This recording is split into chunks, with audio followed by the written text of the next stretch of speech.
कराची ओभर खां रिपोर्ट करे अब्दुल गफ़ार भुट्टो। मरकज़ विलायत अली पाकिस्तान सिंध जे बानी सैयद अली रज़ा जानी शाह सां नोहा ख़्वान साफ़ी अब्दुल जब्बार चांडियो, नोहा ख़्वान उस्ताद आरिफ हुसैन सांडाणो, असद अली शेख मुलाक़ात कई। मुलाक़ात में सैयद जानी शाह चयो त सिंध वाहिद सूबो आहे जिते विलायत फ़िकिया जे ग़लति निज़ाम ख़िलाफ़ मर्ग बर विलायत फ़िकिया जो नारो बुलंद कयो वियो आहे। हुन वधीक चयो त असां पाकिस्तानी शिया असना अशरे ऐं मोमिन कॾहिं बि कंहिं पॾे आलिम या उन्हनि जे पार्टियुनि जा ग़ुलाम न आहियूं। हुन वधीक चयो त पारा चनार जे माण्हुनि जी हिमायत में धरणा सिर्फ़ु सूबे सिंध कराचीअ में छो हया विया, उहे KPK इस्लामाबाद में छो न लॻाया विया।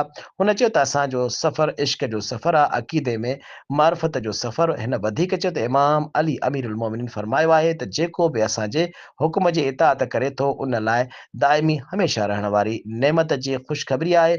उन मौक़े ते महिमाननि खे सिंध जी सूखड़ी अजरक जा पिणु तोहफ़ा पेश कया विया।